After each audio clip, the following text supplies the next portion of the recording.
Jusqu'au XVIIe siècle, le travail était considéré comme étant une besogne pénible et dégradante, réservée aux pauvres et aux esclaves. La Bible le mentionne par contre comme étant une peine affligée à l'homme comme châtiment de sa désobéissance, car c'est de la sueur de son front que l'homme tirera son pain. Le chrétien, qui jouit de la grâce divine, est-il obligé de travailler? Le révérend Francis Tidona est avec nous sur ce plateau pour en parler. Pasteur Francis, bonjour. Bonjour. Ce matin, nous parlons du chrétien et le travail. Est-il obligatoire pour un chrétien de travailler? Le chrétien est tout d'abord un être humain, et un être humain qui a des besoins, qui a des responsabilités, qui a des devoirs. Il ne pourra pas faire face à toutes ces choses s'il ne travaille pas. Donc il est obligatoire qu'un chrétien travaille, comme il est obligatoire que tout être humain responsable travaille. Nous avons dans la Bible un passage dans Genèse au chapitre 3, au verset 19, où il est écrit que c'est à la sueur de ton visage que tu mangeras ton pain. C'est ce que Dieu dit à Adam dès le commencement, qu'il devait gagner son pain à la sueur de son front. Donc si le chrétien ne travaille pas, il n'accomplit pas cette volonté de Dieu que j'ai envie d'appeler une volonté vraiment intrinsèque, parce qu'elle fait désormais partie de la vie et de l'existence même de l'être humain. Vous avez dit que le chrétien doit forcément travailler, mais quel genre de métier doit-il exercer? Alors, en ce qui concerne les métiers, tout ce qui compte pour commencer, c'est tout travail rémunérateur. Tout travail qui peut lui apporter un gain sans que ce travail ne puisse mettre en péril des vies d'autrui. Alors, pasteur, je prends le cas de quelqu'un qui travaille dans une société où l'on fabrique de la boisson. C'est lui qui participe à la préparation de cette boisson-là. Comment peut-il faire? Une société qui est installée pour fabriquer de l'alcool, pour fabriquer des boissons alcoolisées, c'est un tout. Dans cette société, il y a des administrateurs, il y a des techniciens, il y a des chimistes, c'est vraiment un tout.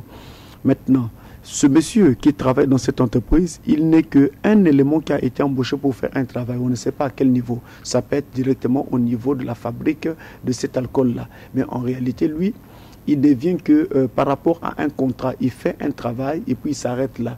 Maintenant, à quoi va servir cette boisson exactement? En fait, là, ça ne lui revient pas. C'est pourquoi, en fait, un chrétien peut très bien travailler dans une société où l'on fabrique des boissons alcoolisées.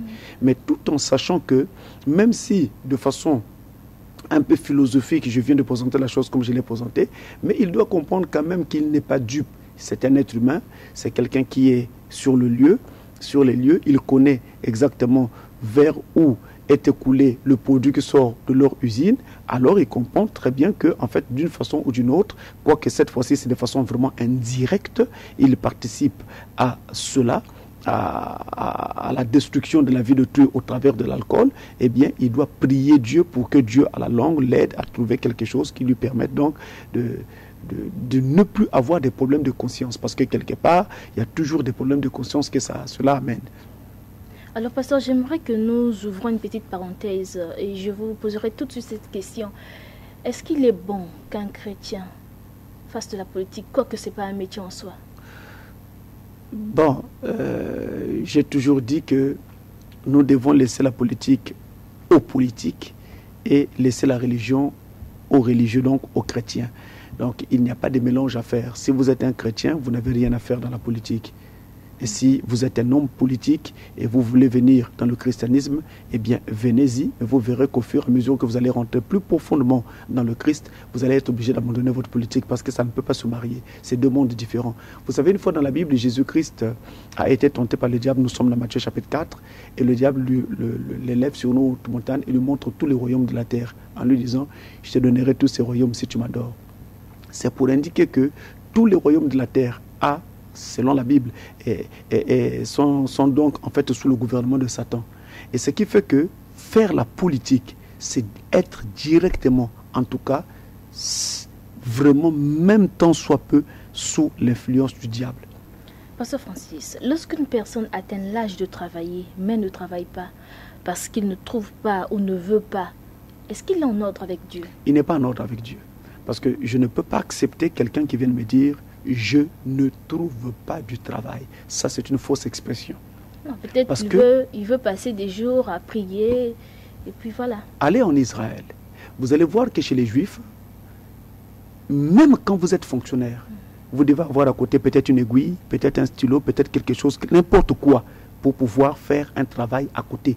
Mais il y a autre chose, c'est qu'il y a aussi ce qu'on appelle l'initiative privée. Et ici, la question de l'initiative privée est une question qui est aujourd'hui à l'ordre du jour dans le monde entier à cause de la conjoncture économique actuelle. Donc, on ne peut plus ne compter que sur l'État.